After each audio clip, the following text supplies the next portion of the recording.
tips of my fingers were scorched and blistered from lighter burns. I loaded the pipe, flicked the lighter, and inhaled deeply. The sizzle of the crack and the euphoric rush exploding inside my head were suddenly all that mattered to me. The banging on the door was like thunder on the horizon.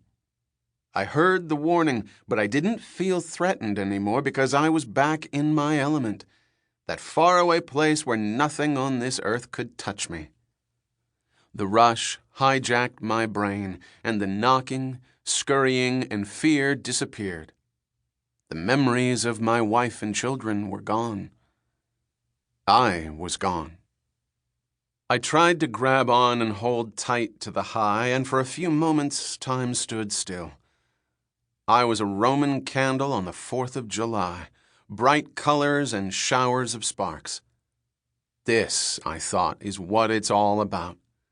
Stopping time, going higher and higher, explosions of light and heat, one after another after another.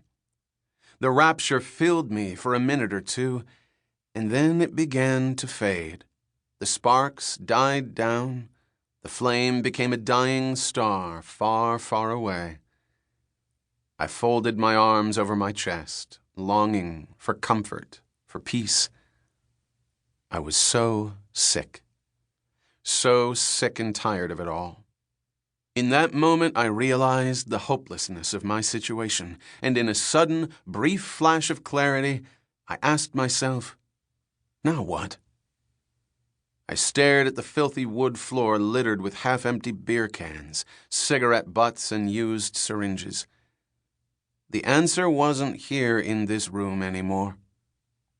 It was all over. I was done. I stood up and made my way past BJ, the old man, and the other addicts with whom I was living and slowly dying for the last 4 days.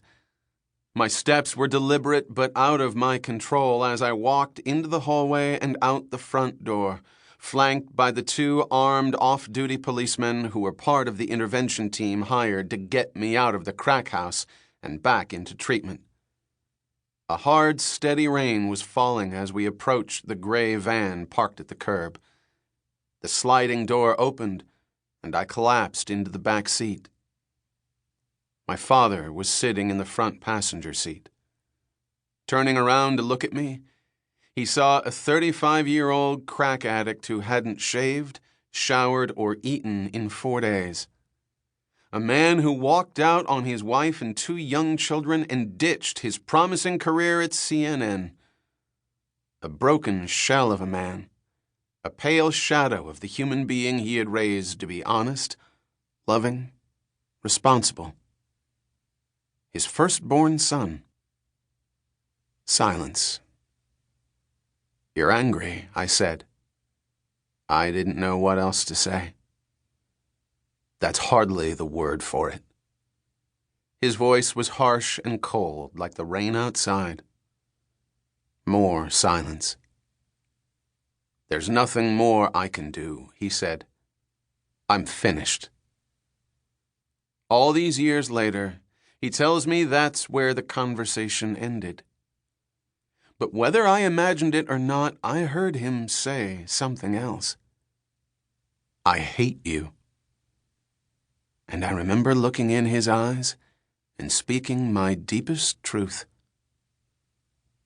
I hate me too.